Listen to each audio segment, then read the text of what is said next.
আমাদের দেশে বর্তমানে প্রচলিত শিক্ষা ব্যবস্থায় শিক্ষার্থীদের একটি ভ্রান্ত ধারণা, যেটা আমরা পরীক্ষার হলে প্রায়ই দেখতে পাই, তারা পরীক্ষার খাতায় কতটা যুক্তি নির্ভর লিখছে তার চেয়ে কে কত বেশি পৃষ্ঠা নিতে পারছে সেই দিকে মেতে থাকে।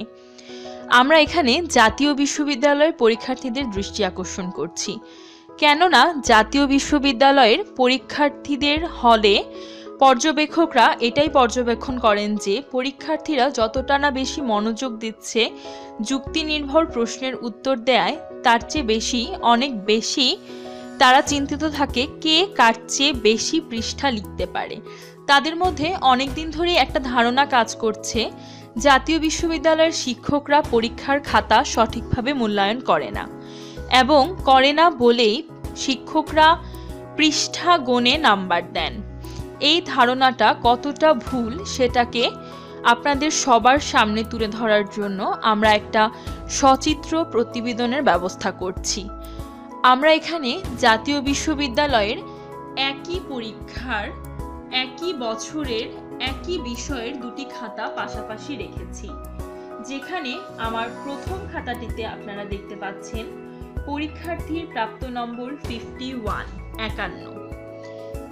আমার এই পরীক্ষার্থী তার জন্য বরাদ্দ উত্তরপত্রটি অত্যন্ত সুন্দরভাবে ব্যবহার করেছে, এবং সে তার জন্য বরাদ্দ উত্তরপত্রটি ব্যতীত অন্য কোনো অতিরিক্ত পৃষ্ঠা নেয়নি।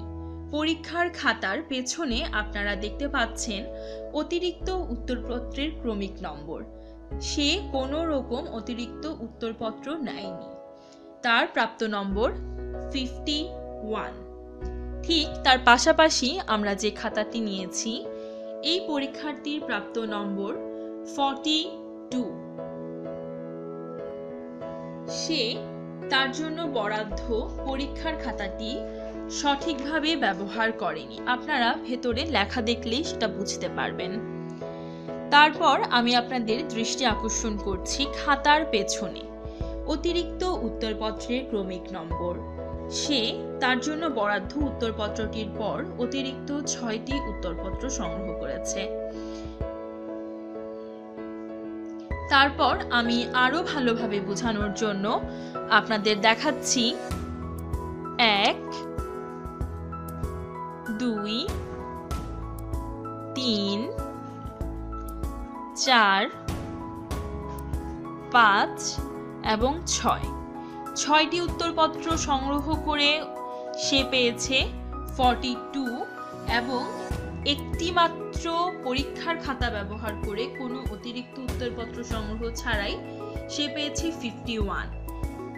এই প্রতিবেদনের মাধ্যমে আমি বোঝানোর চেষ্টা করছি জাতীয় বিশ্ববিদ্যালয়ের শিক্ষকরা সঠিকভাবে পরীক্ষার খাতা মূল্যায়ন করে।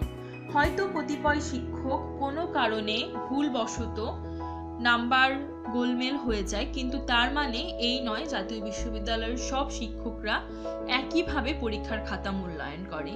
তাই শিক্ষার্থীদেরকে পরীক্ষার হলে পৃষ্ঠা নেয়ার প্রতি বেশি মনোযোগী না হয়ে যুক্তি নির্ভর উত্তর সরবরাহের জন্য অনুরোধ করা হচ্ছে। ধন্যবাদ। আমাদের ভিডিওটি আপনাদের ভালো লাগলে অবশ্যই লাইক, কমেন্ট বা শেয়ার করুন, এবং সাবস্ক্রাইব করে নোটিফিকেশন আইকনটি ক্লিক করে আপনার ইমেইল নোটিফিকেশনটি নিশ্চিত করুন। আমাদের সাথে থাকার জন্য ধন্যবাদ।